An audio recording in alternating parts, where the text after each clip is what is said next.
ఇంటి నెంబర్లను అధికారులు అంగట్లో పెట్టి అమ్మేస్తున్నారు. అడిగినంత ఇస్తే ఖాళీ స్థలానికి కూడా ఇంటి నెంబర్లు జారీ చేసేస్తున్నారు. చందానగర్ సర్కిల్ కార్యాలయం బరితెగింపే ఇందుకు నిదర్శనం.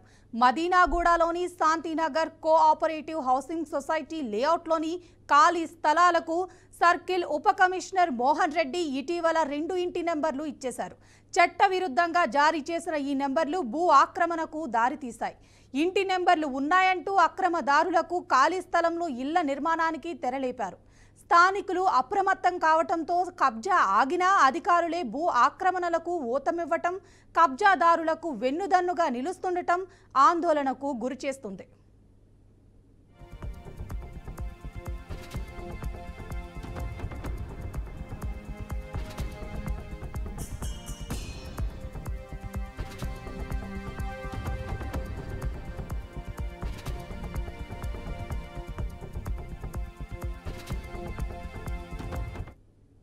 ఫిబ్రవరి 7, 2024న ఇద్దరి పేర్లతో శాంతినగర్లోని 225 గజాల ఖాళీ స్థలంలో 2 ఇళ్లు ఉన్నట్లు, వాటికి ఇంటి నెంబర్లు ఇవ్వాలని యజమానులుగా ప్రకటించుకున్న వ్యక్తులు జీహెచ్ఎంసీకి దరఖాస్తు చేశారు.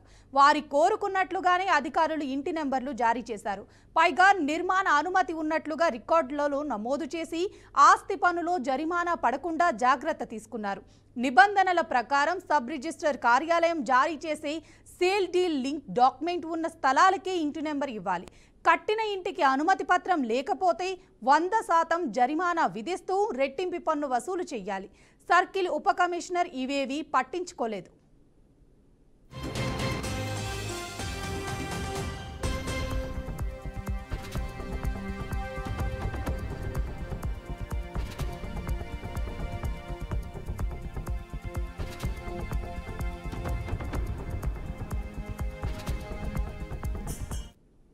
అక్రమంగా ఇంటి నెంబర్లు 4-47/11, 5-63 వాటికి ఆస్తి పన్ను ఏకరూప సంఖ్యలు 121999804, 121999835 కేటాయించారు.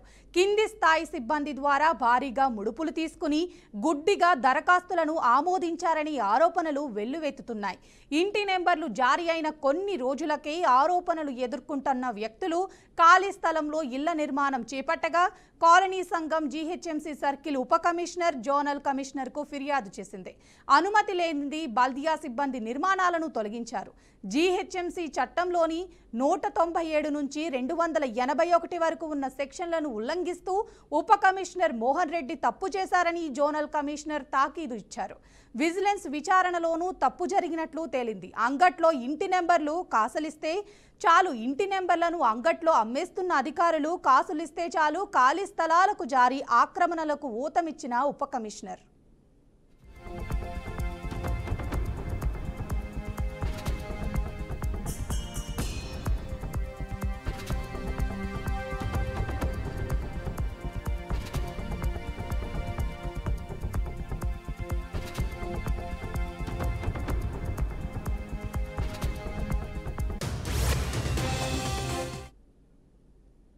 దీనిపై మరింత సమాచారం మా ప్రతినిధి సాల్మాన్ అందిస్తారు లైవ్ లో.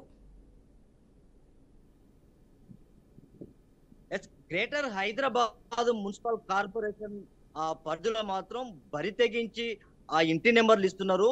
ఆ యొక్క ఇంటి నెంబర్లో ఎలాంటి పత్ర నియామకాలు లేకున్నా ఇంటి నెంబర్లు అయితే ఆ ముడుపులు తీసుకొని ఇస్తున్నారు అనేది ఆరోపణలు అయితే వినిపిస్తున్నాయి. ఖచ్చితంగా మనం చూసినట్లయితే గ్రేటర్ పరిధిలో ఖచ్చితంగా ఇంటి నెంబర్లు లేకపోతే రిజిస్ట్రేషన్ డాక్యుమెంట్ ఖచ్చితంగా అవన్నీ పరిశీలించిన తర్వాతనే ఈ యొక్క ఇంటి నెంబర్లు కేటాయించాలి. దీనికి సంబంధించి ఆ కింది స్థాయి సిబ్బంది ఎవరైతే ఉన్నారో డబ్బులు తీసుకొని ఆ యొక్క ఇంటి నెంబర్లు అయితే ఖచ్చితంగా వారికి ఇంటి నెంబర్లు ఇస్తున్నారు. హైదరాబాద్ లో ఆ యొక్క ఇళ్ల స్థలాలు భారీ రేట్లు పెరగడంతో ఆ యొక్క దొంగ పత్రాలు సృష్టించి కూడా ఆ యొక్క ముడుపులు తీసుకొని ఖాళీ స్థలాలకు కూడా ఇంటి నెంబర్లు ఇస్తున్నారు అనే ఆరోపణలు అయితే చాలా వినిపిస్తున్నాయి. ఇప్పటి వరకు గ్రేటర్ పరిధిలో గతంలో చూసుకున్నట్లయితే గ్రేటర్ పరిధిలో ఇంటి నెంబర్లు ఇవ్వడానికి ఒక ప్రొసీజర్ ఉంటుంది. ఖచ్చితంగా ఆ యొక్క ఇంటి నెంబరు ఇవ్వడానికి దానికి ఉన్న చైర్మన్ గాని లేకుంటే దానికి సంబంధించిన టౌన్ ప్లానింగ్ సిబ్బంది ఖచ్చితంగా ఆ యొక్క వెరిఫికేషన్ చేసి ఆ ఇంటి ఆ చుట్టుపక్కల ప్రాంతాలను పరిశీలించి ఆ యొక్క డాక్యుమెంట్ చూసిన తర్వాతనే ఇంటి నెంబర్లు కేటాయించే అవకాశం ఉంటుంది. కానీ గ్రేటర్ హైదరాబాద్ పరిధిలో మాత్రం అలా జరగడం లేదు. ఖచ్చితంగా శాంతినగర్ ఆ యొక్క సర్కిల్ కార్యాలయంలో మాత్రం దానికి సంబంధించి ఇంటి నెంబర్ ఆ ఉప కమిషనర్ మోహన్ రెడ్డి ఆ ముడుపులు తీసుకొని ఇంటి నెంబర్లు కేటాయిస్తున్నారు అనేది ఆరోపణలు అయితే బలంగా వినిపిస్తున్నాయి. దీని మీద ఖచ్చితంగా విజిలెన్స్ కమిటీ కనుక వేసి ఆ గతంలో విజిలెన్స్ కమిటీ వేస్తే ఖచ్చితంగా ఆ ఇంటి నెంబర్లు రిజిస్ట్రేషన్ డాక్యుమెంట్ లేకుండానే ఇంటి నెంబర్లు కేటాయించారనేది మాత్రం స్పష్టంగా మనకు కనబడ్డది. ఖచ్చితంగా ఈ యొక్క గ్రేటర్ హైదరాబాద్ పరిధిలో ఖచ్చితంగా ఇంటి నెంబర్లు ఇవ్వడానికి ఖచ్చితంగా కార్పొరేషన్ అధికారులు అయితే ముడుపుకొని ఇస్తున్నారు. మనం రాష్ట్రంలో ఎక్కడ చూసినా మున్సిపల్ కార్పొరేషన్ లేకుంటే ఆయా దానికి సంబంధించి ప్రతి కార్పొరేషన్ లో ఇలాంటి భాగవతాలు చాలా బయటపడుతున్నాయి. ఖచ్చితంగా ఇంటి నెంబర్లు ఇవ్వడానికి అయితే ఖచ్చితంగా రిజిస్ట్రేషన్ డాక్యుమెంట్ ఉంటేనే కనుక ఇంటి నెంబర్లు కేటాయించాలి. హైదరాబాద్ ప్రాంతంలో అయితే ఆ స్థలాలకు భారీగా రేట్లు ఉండడంతో చాలా మంది దొంగ పత్రాలు సృష్టించి కూడా ఇంటి నెంబర్లు ఇస్తున్నారు. దీనికి సంబంధించి రాష్ట్ర ప్రభుత్వం లేకుంటే రాష్ట్ర ప్రభుత్వం ప్రతి ఇంటి నెంబర్ల మీద లేకుంటే గ్రేటర్ హైదరాబాద్ పరిధిలో మాత్రం ఖచ్చితంగా వారి మీద విజిలెన్స్ అధికారులతోటి ఖచ్చితంగా విచారణ జరిపించాలి. ముడుపులు తీసుకొని డబ్బులు తీసుకొని ఖచ్చితంగా ఇంటి నెంబర్లు కేటాయించడం అయితే చాలా బాధాకరం.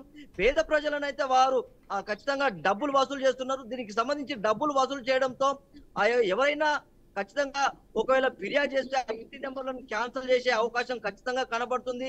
ఇటు డబ్బులు పోతున్న ఇంటి నెంబర్ లాస్ అవుతుంది. ఖచ్చితంగా ఎవరైనా పర్వాలేదు, ఖచ్చితంగా దానికి సంబంధించి రిజిస్ట్రేషన్ డాక్యుమెంట్ ఉంటేనే కనుక అధికారులు అలాంటి ఇంటికి లేదా ఖాళీ స్థలాలకైతే ఖచ్చితంగా ఆ ఇంటి నెంబర్లు కేటాయించాలనేది మాత్రం రాష్ట్ర ప్రభుత్వానికి లేకుంటే ప్రజా సంఘాలు అయితే పిలుపునిస్తున్నాయి.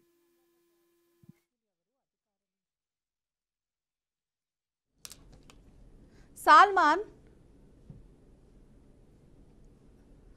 ఇవి ఖాళీ స్థలాలనే తెలుస్తుంది. అసలు అధికారులు ఇంటి నెంబర్లు ఎలా జారీ చేశారు? అసలు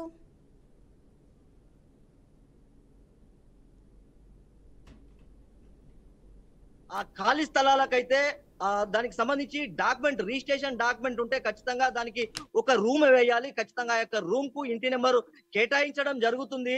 మనం ఇక్కడ అంటే కార్పొరేషన్ పరిధిలో మనం చూసుకున్నట్లయితే ఖచ్చితంగా ఖాళీ స్థలాలకు అంటే పక్క వాళ్ళు చెత్త దాన్ని తీసుకొచ్చి పోయడం వల్ల కొంత ఇబ్బంది అవుతుందని పక్క వాళ్ళు ఎవరైనా ఫిర్యాదు చేస్తే గనక వారికి దాన్ని ఖాళీ స్థలాన్ని మాదే అని రుజువు చేసుకుంటే తప్ప దానికి ప్రతి 6 నెలలకు ఒకసారి 3 నెలలకు ఒకసారి ఖచ్చితంగా దానికి సంబంధించిన ఇంటి పన్ను కడితే ఇంటి నెంబర్ అయితే కేటాయించే అవకాశం ఉంటది. లేదా ఒక రూమ్ అయితే వేసుకోవాలి. ఒకవేళ లేనట్లయితే ఖాళీ స్థలానికి అయితే ఇంటి నెంబర్ కేటాయించే అవకాశం అయితే ఖచ్చితంగా ఉండదు.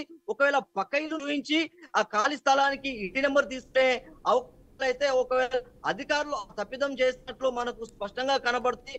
ఖచ్చితంగా స్థలాలకు ఇంటి నెంబర్ కేటాయించాలనుకుంటే దానికి సంబంధించి ఒక ప్రొసీజర్ ఉంటది. ఖచ్చితంగా ఆ డాక్యుమెంటేషన్ పరిశీలించిన తర్వాత ఒక రూమ్ వేసిన తర్వాతనే ఇంటి నెంబర్ కేటాయించే అవకాశం ఉంటది. కనుక ఖచ్చితంగా ఖాళీ స్థలాలకైతే ఇంటి నెంబర్ కేటాయించే అవకాశం అయితే ఎట్టి పరిస్థితుల్లో ఉండదనేది అయితే కార్పొరేషన్ వర్గాలు అయితే మనకు తెలియజేస్తున్నారు. ఈ ఇంటి నెంబర్ల జారీకి అసలు అధికారులు ఎవరైనా ఉన్నారా? ఇది ఎలా జరుగుతుంది? అసలు దీని వెనకాల ఎవరైనా అధికారులు ఉన్నారని తెలుస్తుందా? అంటే పేరు మోహన్ రెడ్డి గారిది బయటకు వచ్చింది కదా. మనం ముఖ్యంగా చూసినట్లయితే ఇంటి నెంబర్ కేటాయించే సందర్భంలో ఎవరైనా గృహ నిర్మాణం చేసుకునే సందర్భంలో ఆ యొక్క డాక్యుమెంటేషన్ ఖచ్చితంగా కార్పొరేషన్ కు ఖచ్చితంగా సమర్పించాలి. దానికి సంబంధించి లింక్ డాక్యుమెంట్ కూడా ఆ యొక్క ప్రొడ్యూస్ చేయాలి. కానీ ఇంటి నెంబర్లు కేటాయించే స్థలంలో టౌన్ ప్లానింగ్ అధికారులు అయితే ఖచ్చితంగా వారే కేటాయించే అవకాశం ఉంటది. టౌన్ ప్లానింగ్ సిబ్బంది కూడా నేరుగా క్షేత్రస్థాయిలోకి వెళ్ళి ఆ యొక్క ఇంటి నిర్మాణ స్థలాన్ని ఖచ్చితంగా చూసిన తర్వాతనే ఇంటి నెంబర్లు కేటాయించే అవకాశం ఉంటది. ఒకవేళ వారు ఆ దొంగ డాక్యుమెంటేషన్ ఒకవేళ సృష్టించినా లేకుంటే ఇంటి నెంబరు ఇవ్వడానికి అయితే ఒకవేళ ఖాళీ స్థలానికి ఇచ్చే ముందు పక్క ఇంటి నెంబర్ వేసుకొని అదే ఇంటి నెంబర్ తోటి కేటాయించే అవకాశం ఉంటుంది. దీంట్లో ఖచ్చితంగా టౌన్ ప్లానింగ్ సిబ్బంది అయితే ఖచ్చితంగా ముడుపులు తీసుకొని ఆ యొక్క ఇంటి నెంబర్లు కేటాయించారనేది అయితే మనకు స్పష్టంగా కనబడుతున్నది. ఒకవేళ ఆ ఉప కమిషనర్ మోహన్ రెడ్డి ఆ యొక్క కింది స్థాయి అధికారులను అయితే ఖచ్చితంగా క్షేత్రస్థాయిలోకి వెళ్ళి వారికి ఇంటి నెంబర్లు కేటాయించేందుకైతే ముడుపులు తీసుకొని ఈ యొక్క ఇంటి నెంబర్లు కేటాయించారనేది అయితే మనకు స్పష్టంగా కనబడుతున్నది. బాధ్యులపై ఎటువంటి చర్యలు తీసుకోబోతున్నారు సల్మాన్? ఖచ్చితంగా మనం చూసుకున్నట్లయితే ఎవరైనా ఇంటి నెంబర్లు ఎలా కేటాయించారు దానికి సంబంధించి ఎవరైనా ఫిర్యాదు చేస్తే కనుక ఖచ్చితంగా ఆ భాగవతం అంతా బయటపడుతుంది. దీనికి సంబంధించి ఆ బాధ్యుల పైన కఠిన చర్యలు తీసుకోవాలి. ఒకవేళ ఖచ్చితంగా ఆ డాక్యుమెంటేషన్ కరెక్ట్ ఉన్నా ఇంటి నెంబర్లు కేటాయించడానికైతే అధికారులు కొంత మొగ్గు చూపరు. ఎవరైతే డబ్బులు ఇస్తారో ఖచ్చితంగా వారికి ఇంటి నెంబర్లు కేటాయించే అవకాశం ఉంటది. డబ్బులు ఇవ్వలే కనుక ఖచ్చితంగా అలాంటి వారిని అయితే కొంత ముప్పు తిప్పలు పెట్టి ఇబ్బంది పెట్టి లేన్ డాక్యుమెంట్ తీసుకురమ్మని అయితే ఆ యొక్క బాధితులను తిప్పే సందర్భాలు మనకు స్పష్టంగా కనబడుతున్నాయి. ఈ యొక్క దొంగ డాక్యుమెంట్ లేకుంటే ఇంటి నెంబర్ డబ్బులు తీసుకొని ఇస్తున్నారు కనుక ఖచ్చితంగా వారికి ఎలాంటి ఇబ్బంది లేకుండా ఖచ్చితంగా ఇంటి నెంబర్లు కేటాయిస్తున్నారు. దీనికి సంబంధించి ఖచ్చితంగా అలాంటి వారి మీద ఎవరైనా ఫిర్యాదు చేస్తే వారి యొక్క ఉద్యోగానికి కొంత ఇబ్బంది కలిగే అవకాశం ఉన్నది. ఇంటి నెంబర్లు కేటాయించే క్రమంలో టౌన్ ప్లానింగ్ సిబ్బంది ఖచ్చితంగా ఆ యొక్క కార్పొరేషన్ పరిధిలో ఉన్న ఎలాంటి ప్రొసీజర్ ఉన్నా దానికి సంబంధించి డాక్యుమెంటేషన్ పూర్తిగా చూసిన తర్వాతనే ఇంటి నెంబర్లు కేటాయించాలి. ఒకవేళ దొంగ నెంబర్లు కనుక కేటాయిస్తే ఖచ్చితంగా వారి మీద చర్యలు తీసుకునే అవకాశం ఉంటుంది. వారిని సస్పెండ్ చేసే అధికారం కూడా కార్పొరేషన్ అధికారులకు ఖచ్చితంగా ఉంటుందని అయితే మనకు స్పష్టంగా తెలియజేస్తున్నాం. Right, thank you Salman.